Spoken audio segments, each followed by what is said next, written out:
Assalamualaikum warahmatullahi wabarakatuh. Halo semuanya, selamat datang di channel Primanda Dewanti ya. Saya akan bercerita tentang pengalaman saya dan suami ya. Itu ketika anak kami yang nomor 2 sedang sakit. Ini adalah anak kami yang nomor 2, namanya Filza. Tidak ada yang menyangka mungkin bahwa Filza itu adalah seorang anak yang memakai selang pipi shunt. Apa itu selang pipi shunt? Itu adalah ventriculoperitoneal shunt ya. Jadi selang yang menghubungkan antara rongga otak dengan rongga perut. Oke, saya punya beberapa foto ya, ini sekedar mengenang perjalanan saja ya. Nah, ini adalah foto Filza sebelum dia sakit. Jadi dia sakitnya itu sekitar umur 2,5 bulan. Nah, ini adalah sebelumnya. Jadi sebelumnya juga bayi sehat ya. Setiap hari mandi, tidur, minum ASI seperti bayi-bayi yang lainnya. Nah, kemudian Filza itu panas tinggi selama beberapa hari. Karena tidak turun-turun, akhirnya kami bawa ke rumah sakit. Ini adalah foto ketika kami ada di IGD rumah sakit. Belum ada prasangka sama sekali kalau akan menjadi penyakit yang ternyata penyakit berat ya. Jadi teman-teman, setelah Filza itu dirawat selama sekian hari, dia itu sudah turun panasnya dan dilepas infusnya ya. Dokter juga sudah bilang bahwa kira-kira 2 hari lagi Filza bisa pulang. Tetapi kemudian apa yang terjadi? Ternyata Filza itu menunjukkan gejala yang tidak biasa, yaitu diam saja waktu itu ya. Nah, saya sebagai orang tua yang tiap hari bersama dia kan heran ya. Ini bayi kenapa diam saja? Biasanya itu ketika dibersihkan itu nangis ya, tapi kenapa ini nggak nangis? Kemudian digendong, mau diberi ASI, itu kenapa diam saja ya? Jadi itulah kami mulai curiga ya. Perawatnya itu memanggil dokter jaga yang ada di IGD. Dokternya juga bilang, mana ini yang mau dibikin menangis ya. Kemudian kakinya diangkat, ternyata tidak menangis. Dan kemudian diinfus. Nah, ketika diinfus itu kan ya normalnya anak menangis lah ya.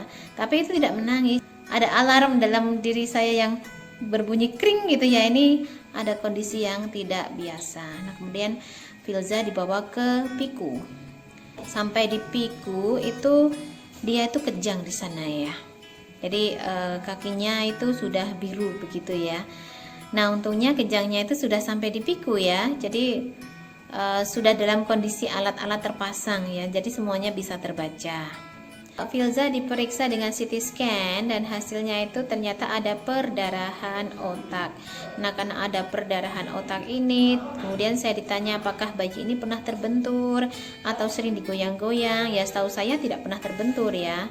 Ya, wallahu a'lam kenapa begitu ya.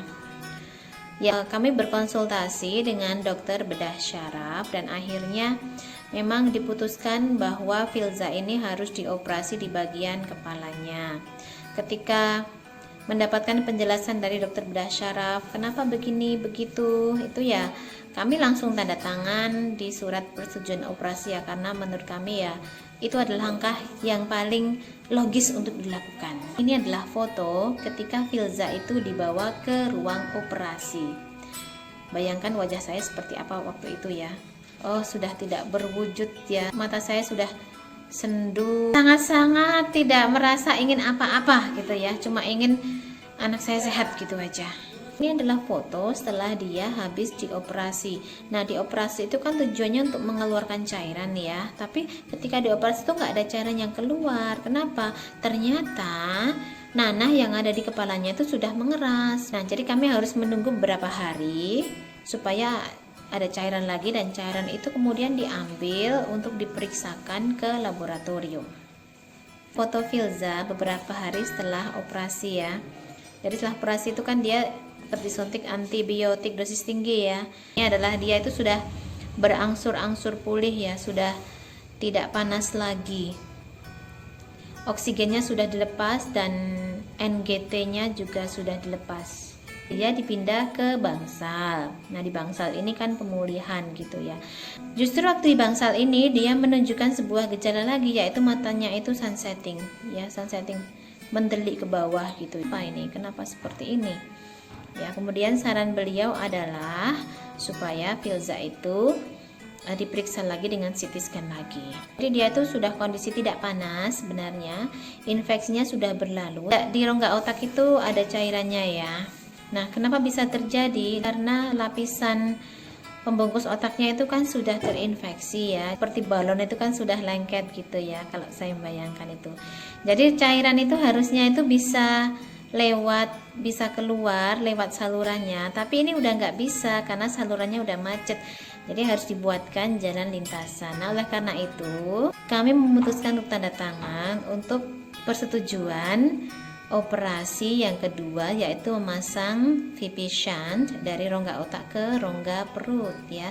Dan itu juga pertimbangannya banyak sekali ya. Ini adalah langkah yang paling logis untuk menyelamatkan Filza. Ini adalah gambar Filza pasca operasi. Entah bagaimana selang VP shunt itu dimasukkan, tapi lukanya itu hanya ada di kepala bagian kiri dan ada di perut ya. Jadi Filza alhamdulillah sampai sekarang sehat ya. Demikian teman-teman ya, cerita tentang pengalaman saya ketika anak saya sakit. Nama penyakitnya adalah meningoencephalitis. Kemudian penyakit itu meninggalkan gejala sisa yaitu hydrocephalus. Setelah itu juga Filza itu masih keluar masuk rumah sakit ya. Tapi kita ceritanya di video yang lain saja. Terima kasih ya sudah menyimak ya. Sampai jumpa. Wassalamualaikum warahmatullahi wabarakatuh.